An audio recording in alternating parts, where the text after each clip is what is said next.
Valérie Batigne, vous êtes fondatrice de Sapiendo Retraite.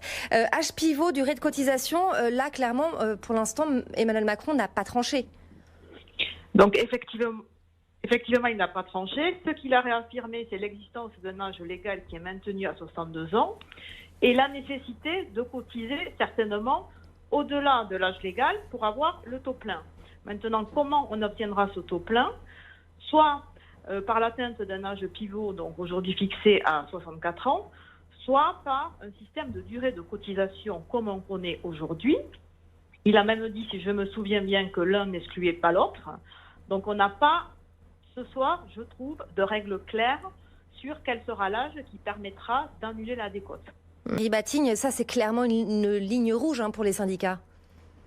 Oui, donc c'est une ligne rouge et il y a plusieurs façons de faire. C'est maintenir, pour faire passer cette chose d'un point de vue politique, maintenir et affirmer la possibilité de partir à 62 ans, donc ce qu'il a fait à nouveau ce soir. Après, c'est comment reculer effectivement l'âge de départ. Donc c'est soit dire il faut attendre 64 ans, peut-être plus, soit dire il faudra cotiser un certain nombre de trimestres. Voilà. Donc il n'y a pas 10 000 façons de faire. Et c'est vrai que ce soir, on n'a pas, on va dire, un mode d'emploi très clair. C'est encore flou ce soir, effectivement. Merci Valérie Batigne. On va clore cette émission spéciale avec vous. Ce soir, lors de ce grand débat consacré aux retraites, pas d'annonce. C'était essentiellement un exercice de pédagogie selon vous? Oui, c'est un exercice de pédagogie. Il en a profité aussi pour réaffirmer la volonté de maintenir la réforme dans une période où il y a beaucoup de manifestations déjà passées et à venir.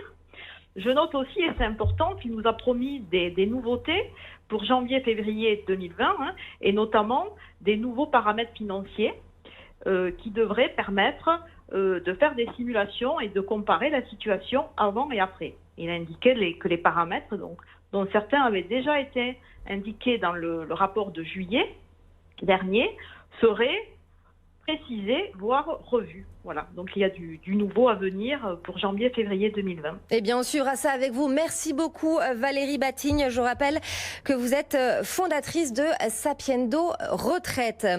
À suivre sur BFM Business, le journal de Jean-Christophe Roisset. On va évidemment faire le bilan de ce grand débat consacré aux retraites, à la réforme des retraites. C'était à Rodez dans l'Aveyron en présence d'Emmanuel Macron ce soir. On parlera aussi de la croissance française qui fait de la résistance. Selon l'INSEE, elle devrait être de 1,3% cette année, une prévision identique à celle calculée au mois de juin.